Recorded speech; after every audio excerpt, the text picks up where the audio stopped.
સાગરભાઈ શાહ, આજે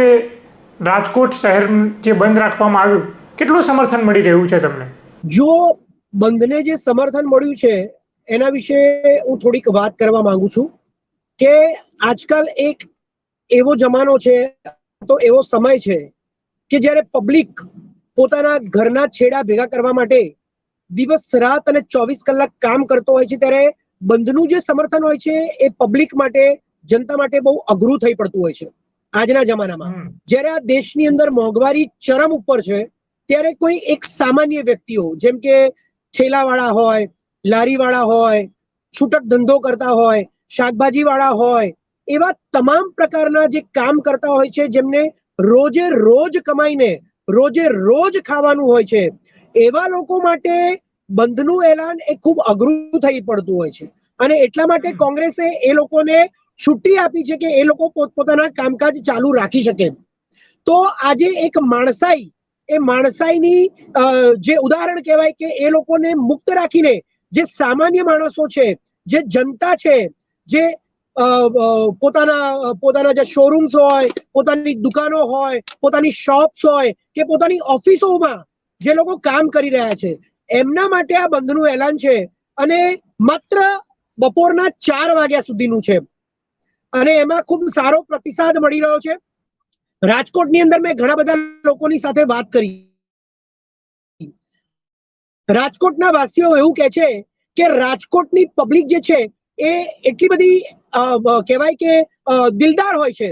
કે જે હંમેશા જ્યારે પોતાના કામકાજ ઉપર જાય છે ત્યારે એ આરામથી કામકાજ ઉપર જાય છે, જીવનને જીવે છે, જીવનને માણે છે. પરંતુ આ જે ઘટના બની છે, જે ઘટના દુર્ઘટના નહીં પરંતુ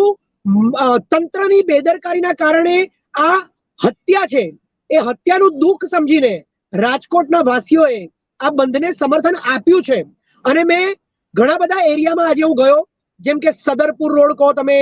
કે પછી તમે પરા બજાર કહો, અથવા તો કાલાવડ રોડ કહો, તો ઢેબર રોડ કહો, આ ઘણા બધા એરિયામાં હું જાતે ફર્યો અને મેં જાતે જોયું કે દુકાનો બંધ છે. સવારથી લઈને હજી સુધી અત્યારે આપણે જ્યારે વાત કરી રહ્યા છે ત્યાં સુધી લગભગ 70% થી 80% જેટલી દુકાનો બંધ છે. અને જે પણ દુકાનો અથવા તો ઘણીક એવી સર્વિસ હોય છે જેમ કે ડોક્ટર્સ,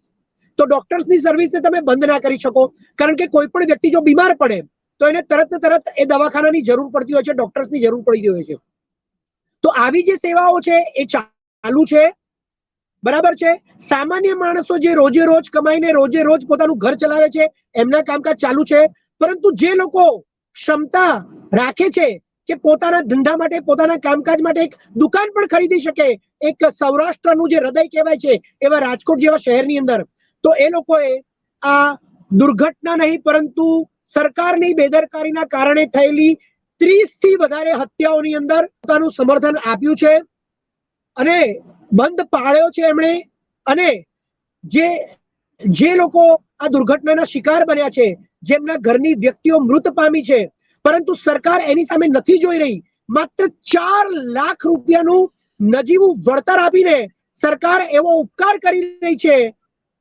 કે એ લોકોને ન્યાય મળી ગયો. તો એમના માટે જે લડી રહ્યા છે કોંગ્રેસના નેતાઓ, ચાહે જિગ્નેશભાઈ મેવાણી હોય કે કોંગ્રેસ સેવાદળના લાલજીભાઈ દેસાઈ હોય કે કિસાન નેતાની વાત કરીએ તો પાલભાઈ આંબલિયા હોય, અમારા પ્રદેશ પ્રમુખ શક્તિસિંહ ગોહિલ હોય, આ તમામ નેતાઓએ રાજકોટની અંદર ઘરે ઘરે ફરીને,